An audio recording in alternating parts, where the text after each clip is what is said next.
You have to strengthen your mind. और एक बार ये हमारा माइंड जो है स्ट्रांग बन गया ना, तो आपको कोई भी बाहर की एनर्जी इफेक्ट नहीं करेगी। अगर आपका माइंड वीक पड़ गया जहां पे भी, तो आप फ्रेजाइल बन जाते हो and you are attracted to lot of viruses, not only Covid.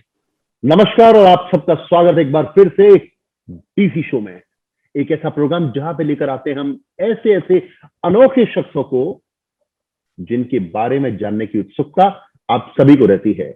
ऐसी एक शख्सियत हमारे बीच में आज मौजूद है जो कि आपको न सिर्फ जीवन में किस तरह से अच्छाई के साथ जीवन व्यतीत करें वो सिखाते हैं, बल्कि रेकी के माध्यम से, हीलिंग के माध्यम से आपके जीवन को जीने का एक नया स्वरूप प्रदान करते हैं। Ladies and gentleman, please welcome Pradeep चांदी रमानी। नमस्ते प्रदीप जी, आपका स्वागत है। नमस्ते नमस्ते दुष्यंत भाई, कैसे हैं आप? All well all well. और आपको आज यहाँ देख के बड़ा मजा आ रहा है मुझको। और मैं देख रहा हूँ आपने एक नया, आपने जब ऐसे नमस्कार की तो आपके दोनों हाथों पे ओम लगा हुआ है। ये कुछ नया। हाँ, ये पुराना है मेरा। आपने अच्छा, नोटिस अभी किया है शायद, हाँ, लॉकडाउन में फोकस आपका ज्यादा रहा है। तो दोस्तों, इससे पहले कि हम बात शुरू करें, मैं आपको कुछ बता देना चाहता हूं प्रदीप चांदी रमानी जी के बारे में। बहुत ही अच्छी शख्सियत है, बहुत विद्वान शख्सियत है, कई लैंग्वेज के जानकार हैं। कितनी वो अभी हम इनसे बात करेंगे। देश ही नहीं बल्कि विदेशों में भी इनकी धूम है, इनके प्रशंसक हैं, इनके फॉलोअर्स हैं। और ये निरंतर बहुत समय से अपने फन, अपने अध्यात्म, अपने नॉलेज, अपने विजडम के माध्यम से समाज की सेवा कर रहे हैं। तो प्रदीप जी, सबसे पहला सवाल आपसे ये है कि ये जो प्रदीप चांदी रमानी जो शख्सियत है, एक इंटरनेशनल रेकी हीलर हैं, इंटरनेशनल कॉस्मिक हीलर हैं, ये आम आदमी से ये कॉस्मिक हीलर में, एक आध्यात्मिक शख्सियत में आप अचानक से कैसे और कब कन्वर्ट हुए?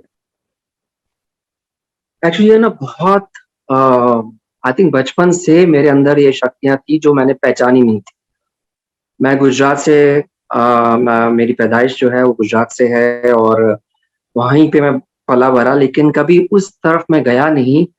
जब तक मुझे लगता था मेरे अंदर कुछ अलग है, मुझे बहुत कुछ दिखता था, लेकिन तब 40-50 साल पहले जब ये सब चीजें इतनी प्रभावित नहीं थी, लोगों के अंदर नहीं थी। आजकल ये बहुत फैल गया है, healing and cosmic healers and ये वो। लेकिन तब ये एक है ना सर, बाबा जी कुछ फेमस रहते थे, तो अगर आपने ऐसा कुछ किया तो आपको एक टैग मिलता था, आप बाबा हो। तो तब भी मैंने किसी को कुछ बताया नहीं और यूं ही करते करते मैंने कॉलेज यानी कि you don't want to call you as a बाबा प्रदीप चांदी Ramani? Not at all, not at all. मेरे लुक से आपको लगेगा भी नहीं कि कभी आप मुझे बिल्कुल मेरा आध्यात्मिक जीवन मैं, और यही बात आपसे मैं इस माध्यम के दौरान कहना चाहता हूँ कि हमारे कई बच्चे जो है ना, यंगस्टर्स, वो आध्यात्मिक में इसलिए नहीं आना चाहते हैं क्योंकि उनको लगता है कि अगर एक बार हम आ गए ना तो हमें सब कुछ छोड़ना पड़ेगा। तो इस माध्यम से मैं ये कहना चाहता हूँ कि मैंने कुछ नहीं छोड़ा, मैंने बस अपने जीवन में आध्यात्मिक को अच्छे से फिट किया है। तो वो एक बहुत बड़ी बात है, क्योंकि हमको ये समझना है कि spirituality goes hand in hand with our other life, private life. उसे अलग नहीं कीजिए। और स्पिरिचुअल बनने के लिए आपको कोई बाबा वाले कपड़े या गले में मालाएं या अंगूठियां नहीं पहनने की जरूरत है। आप सिंपल रह के भी वही काम कर सकते हो जो एक बाबा करता है। What about प्रदीप चांदी रमानी चाइल्डहुड, उनका एजुकेशन, उसके बारे में कुछ बताइए हमें। I am a BCom graduate.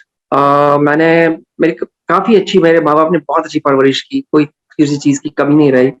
हम 2 भाई बहन हैं, सिस्टर पनामा में है। लेकिन माँ बाप ने बहुत प्यार दिया, लेकिन एक ही बात की कमी नहीं, वो आध्यात्मिक जीवन में कभी इतना घुसने नहीं दिया। उनको ये डर लगता था, बीइंग ओनली मेल चाइल्ड, कि कहीं मैं बाबा या स्वामी न बन जाऊं।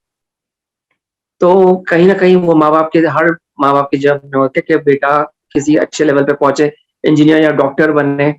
तो जब मैंने ये शुरू किया तब मेरे माता पिता को थोड़ा सा टेंशन रहता था कि कहीं ये बाबा तो नहीं बन जाएगा, सब कुछ छोड़ के, हमको छोड़ के कहीं आश्रम में न जाके बैठ जाए। तो मैंने ये बहुत ही क्लियर कर दिया था कि मैं किसी को छोड़ने वाला नहीं हूँ, मैं सबको साथ लेके चलूंगा, लेकिन मैं अलग हूँ।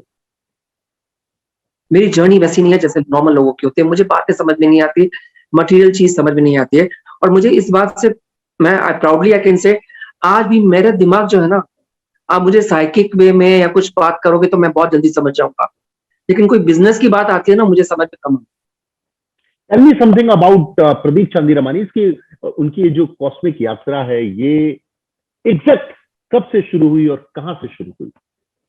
मैं दुबई रहता था, वहां पे एक होटल में एक हिमालयन योगी आए थे। मुझे याद है, आज से 20-25 साल पहले की बात है। और वो स्टेज पे थे और मुझे लग रहा था कि वो मुझे देख रहे हैं। और जब उन्होंने अपना प्रवचन पूरा किया तो वो सीधा मेरे पास आए, और सारी पब्लिक, बहुत सारी पब्लिक थी, वो उनके पीछे पीछे आते गए कि बाबा जी कहाँ जा रहे हैं अचानक। वो सीधा मेरे पास आए और मेरे को आके गले मिले और बोले कि शायद लोगों ने आपको नहीं पहचाना पर मैंने आपको पहचान लिया, और आप में वो चीज है जो लोग नहीं देख पा रहे, और एक दिन आपका बहुत बड़ा तख्त होगा।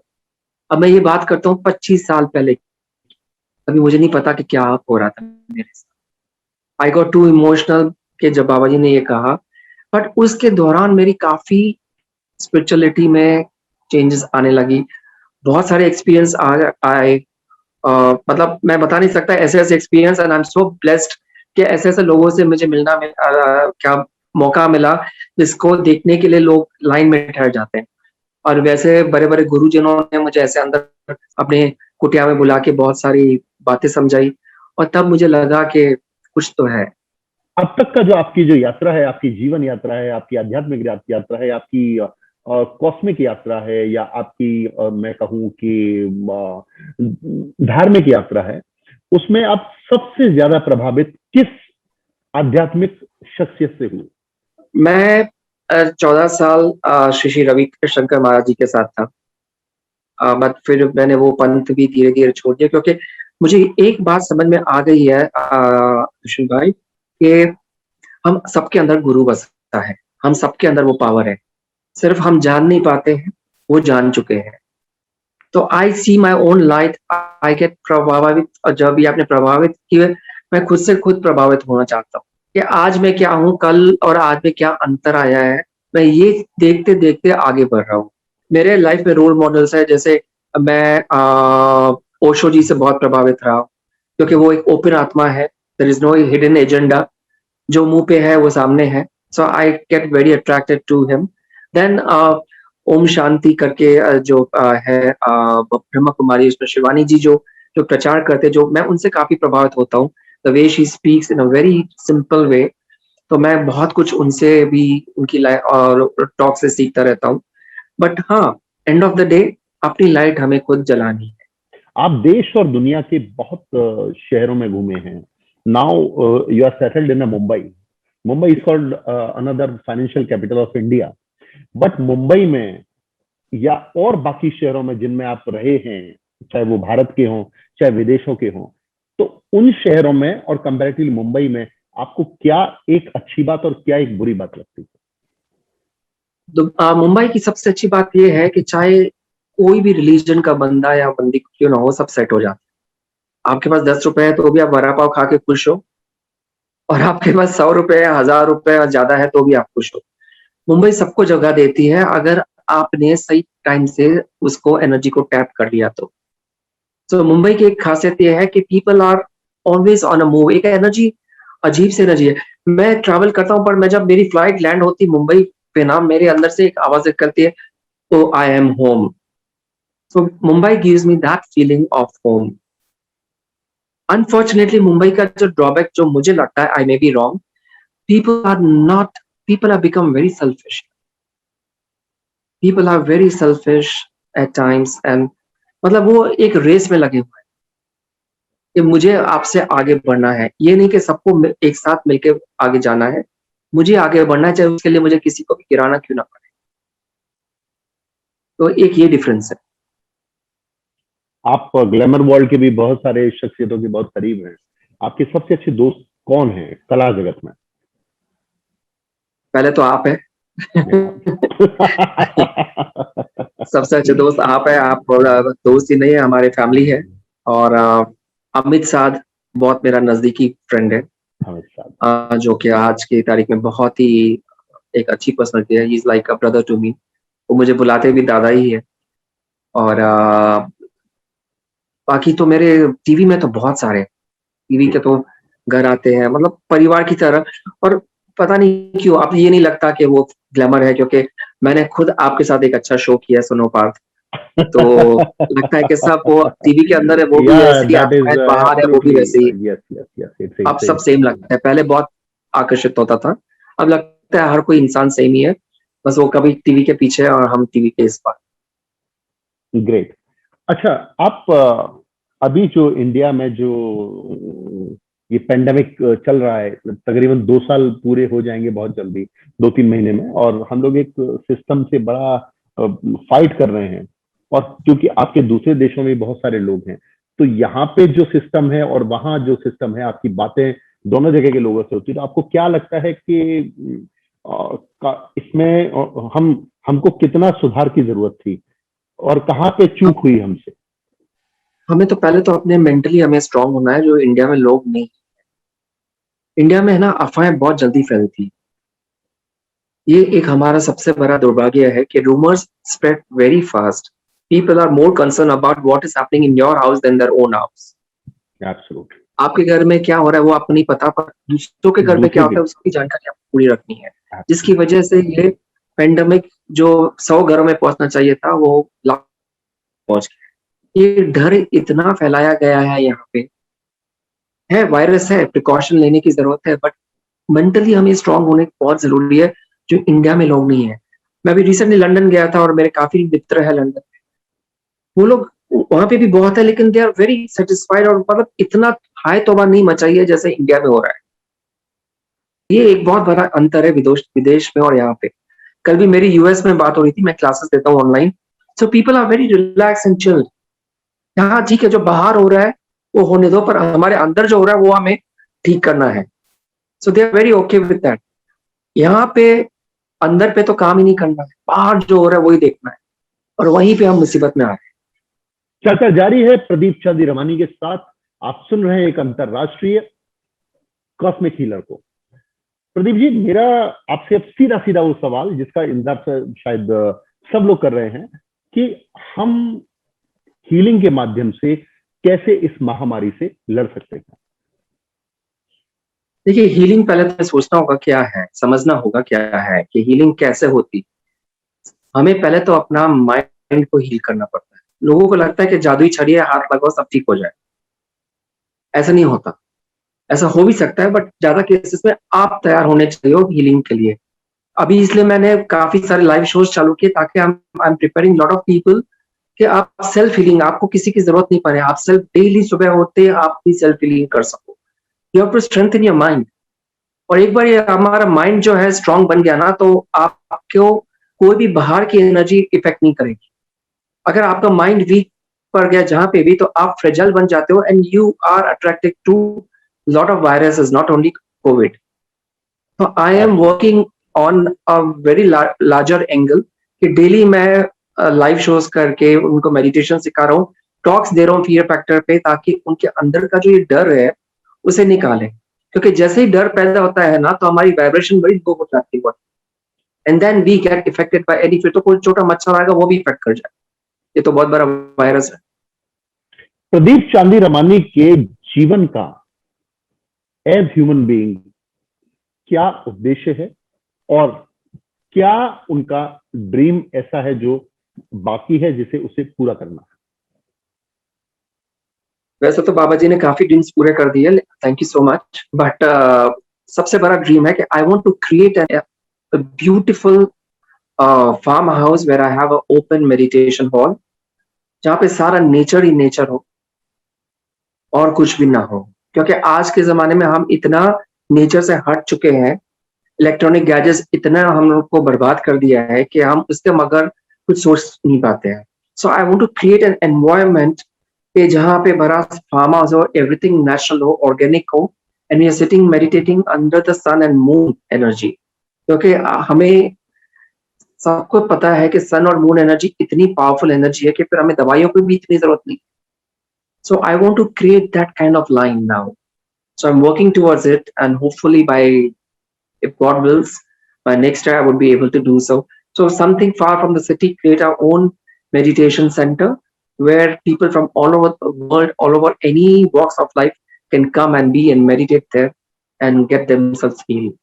As you already told me कि आप ऑल वर्ल्ड के लोगों के साथ आप कम्युनिकेट करते हैं, आपके प्रशंसक, आपके क्लाइंट कहूं या आपके श्रद्धालु कहूं या आप में जिनको फेथ है वो माने उन्हें, आप किन के साथ ज्यादा कंफर्ट रहते हैं? इधर आपको लगता है कि कंफर्ट जोन भारतीय लोगों में ज्यादा है या अन्य देशों के लोगों में ज्यादा है? वैसे अगर मैं भारतीय हूँ तो देखा जाए तो भारतीय लोगों से मैं ज्यादा कंफर्टेबल होना चाहूंगा, लेकिन ऑनेस्टली ये सत्य नहीं है, टू बी वेरी ऑनेस्ट। बाहर के लोगों में क्या है कि उन्हें जो बोल दिया ना, they understand you in a very different way and they respect what you से। भारतीय है ना, वो समझते कि हमें पता है, ये क्या हमें सिखाएगा। तो वहां उनका लॉजिकल माइंड और आर्ग्यूमेंट एक चालू हो जाता है ना, उसकी वजह से काफी उनको तकलीफ होती है। मुझे तो कोई इतना नहीं होता है, लेकिन उनको ज्यादा तकलीफ होती है। So I am more comfortable. वैसे अभी मैं पैनामा सिटी जाता हूँ, which is so far.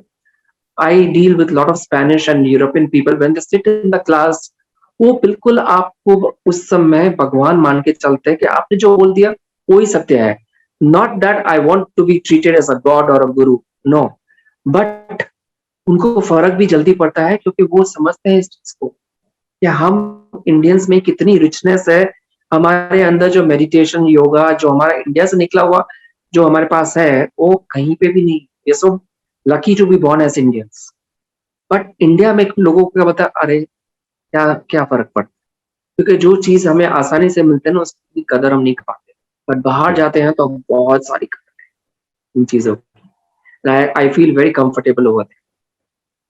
Okay, Pradeep Chandiramani का ये कितना मानना है कि और किस तरीके से वो इसे बताना चाहेंगे, एजुकेशन और अध्यात्म एक दूसरे से कितना जुड़ा हुआ है और कितनी आवश्यकता है एजुकेशन की अध्यात्म को समझने के लिए, हीलिंग को समझने के लिए? देखिए, हमें स्कूल कॉलेजेस में ये तो बता दिया कि आप इंजीनियर बनो, डॉक्टर बनो, पैसा खूब बनाओगे, और फिर माता पिता ने डाल दिया कि अगर अच्छी स्टेटस पे रहोगे तो शादी अच्छी सी हो जाएगी। तो यही हमारा जीवन है, ठीक है। लेकिन हमें ये नहीं सिखाया गया जब प्रॉब्लम आएगी तब उसे कैसे हैंडल किया जाए, और तब हमें स्पिरिचुअलिटी की, आध्यात्मिक की, एजुकेशन की बहुत ज्यादा जरूरत पड़ती है। तो आई फील दैट क्लास 1 से आध्यात्मिक का भी एक चैप्टर होना चाहिए। Spiritual education is very important to strengthen your mind and your body. But हम ये भूल गए। आज पहले होते थे गुरुकुल्स होते थे, उसमें ये सारी चीजें सिखाई जाती थी। So I think we should go back to that era where gurukul से स्टार्ट किया जाए और कोई गुरु आपको समझाए। या तो एजुकेशन में कहीं ना कहीं spiritual education is very very important, नहीं तो आगे की नस्लें जो है वो बर्बाद है। एज अ स्पिरिचुअल गुरु आपने कई गैजेट्स में भी काम किया है, कई लोगों को आप उनके प्रॉब्लम सॉल्यूशन के लिए या अलग अलग कलर्स और मतलब कई काइंड ऑफ थेरेपी से आप उनको उनका निदान करते हैं समस्याओं का। तो आपका अपकमिंग अभी क्या है एग्जैक्टली? क्या कोई ऐसी चीज या कोई ऐसा वे या कोई ऐसी बुक या कोई ऐसा मंत्र या कोई ऐसा गैजेट क्या है ऐसा जिससे कि लोगों को जिस समस्या से आज वो जूझ रहे हैं या आमतौर पर समस्या से जूझते हैं तो उससे उनको मदद मिलेगी? मैं फिलहाल तो ऑनलाइन क्लासेस दे रहा हूँ, इसमें मैं ब्रीथिंग टेक्निक्स जो क्रिया मैंने उत्पन्न की है अपने मेडिटेशन के थ्रू, वो और अलग अलग टाइप की मेडिटेशन करा के और क्रिया करा के उनको एनर्जी दे रहा हूँ। तो यही है मेरा, जो मैं सबको बताता रहता हूँ कि हीलिंग पावर है। बट अभी because of covid we can't meet each other, so online classes मेरे काफी चालू है, जिसकी वजह से देश विदेश तक ये बातें पहुंच जाती है और काफी लोगों को फायदा भी हो रहा है। अभी मैंने जो फेसबुक लाइव करता हूँ एवरी नाइट 10 को, तो काफी रिस्पॉन्स आए कि एक लेडी ने लिखा कि कई टाइम के बाद मैं बिना गोली के सो गई थी, गोली के बिना आपके मेडिटेशन के बाद। So the meditation is very effective, I would say meditation is very powerful. End of course the counselling what I do, क्योंकि हम दिल से बात करते हैं, यू नो, मैं बोलता हूँ मेरा काम कोरियर जैसा है, दिल से दिल तक आवाज पहुंचानी। और आपको ये बात आपसे अच्छा कोई नहीं जानेगा कि हर चीज में दिल की जरूरत बहुत ज्यादा है। एब्सोल्युटली। प्यार है तो सब कुछ है। So we have to give that love that the person in front of you feels that energy and creates magic. within themselves. तो दोस्तों इस बात में ये एक बात बड़ी सी खूबसूरत आपको अचानक से प्राप्त हुई कि जिस तरह से आप डीसी शो को और मुझे देख सकते हैं सारे सोशल मीडिया पे, you need to type only Dushyant Pratap Singh और दुष्यंत कॉर्पोरेशन, इसी तरीके से आप फॉलो कर सकते हैं प्रदीप चांदी रमानी को फेसबुक पे, you need to type Pradeep चांदी रमानी, इंस्टा पे प्रदीप चांदी रमानी, यूट्यूब पे प्रदीप चांदी Ramani, and you got a massive result, you know, कि आपकी जो भी समस्या है, आई एम 100% श्योर कि जब आप इनके खंगालेंगे, इनकी बातों को, इनके वीडियोज को, इनके थॉट्स को, तो आपको कुछ ना कुछ निदान मिल जाएगा। और फिर भी अगर आपको निदान नहीं मिलता है तो just drop him a message. और ये इनकी खासियत है, बहुत कम मैंने लोगों में खासियत देखी है, ये उस मैसेज का आंसर जरूर करते हैं आपको। अभी बहुत शानदार चर्चा आपसे की हमने प्रदीप, अब एक रैपिड फायर राउंड खेलते हैं छोटा सा, आपको एक एक शब्द में जवाब देना है। आपकी सबसे favourite book? Laws of the Spiritual World. क्या खास लगा आपको उस किताब में? उसमें अब बताया गया है कि after death where do we souls travel, so it's a very good understanding about life after death. That's my favorite. आपकी सबसे फेवरेट शख्सियत वर्ल्ड में? Osho. या Osho. ओशो। कोई ऐसे लिविंग लीजेंड वर्ल्ड में, कौन ऐसा शख्स है जो आज के समय आपको बहुत पसंद है? बहुत प्रभावित करता है जी। बीके शिवानी, ब्रह्म कुमारी शिवानी जी। बीके शिवानी जी आपको बहुत प्रभावित हाँ करती जी, हैं, बहुत ज्यादा। क्योंकि आप कला जगत से भी बहुत जुड़े हुए हैं। कौन सा एक्टर आपको सबसे ज्यादा एनर्जेटिक लगता है, और किसके आप एक तरह से देखा जाए तो एज अ आम ह्यूमन बीइंग आप फैन है? अमित साध। इसकी एक वजह ये है कि जब मैं अमित साध के साथ बैठता हूँ, जब हम बात करते हैं, he is not an actor, he is not a normal person, I understand. He is something beyond acting, one can understand. मैंने बहुत कम एक्टर्स और इंसान, एक्टर्स तो बात की बात है, बहुत कम इंसान ऐसे देखते हैं जो देखे हैं जो ऐसे सोचते हैं, उनकी सोच बड़ी अलग है, and he is amazing. आपकी favourite actress? Favourite actress Rekha ji, all time. Rekha ji, हाँ, आपके उनसे बहुत अच्छे रिलेशन थे, आपने उनकी कई पिक्चर्स आपने शेयर की रेखा जी के साथ। मैं हाल ही में मिला था, और मेरा बचपन से सपना था कि मैं ये बात कहना चाहता हूँ कि बचपन से मेरा सपना था कि मैं रेखा जी से जरूर मिलूं, इस जीवन में रेखा जी से जरूर मिलूं और बात करूं, और वो मेरा सपना पूरा हुआ। सो ड्रीम्स डू कम ट्रू।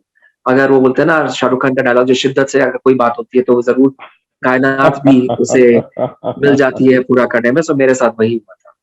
दोस्तों, देखा आपने, एक अंतरराष्ट्रीय शख्सियत, एक बहुत ही स्टैब्लिश इंटरनेशनल कॉस्मिक हीलर, लेकिन उसके अंदर भी एक आम आदमी का दिल धड़कता है। वो भी फैन है कलाकारों के, वो भी किसी को चाहते हैं, वो भी किसी के प्रशंसक हैं। आज हमने बात की प्रदीप चांदी रमानी से।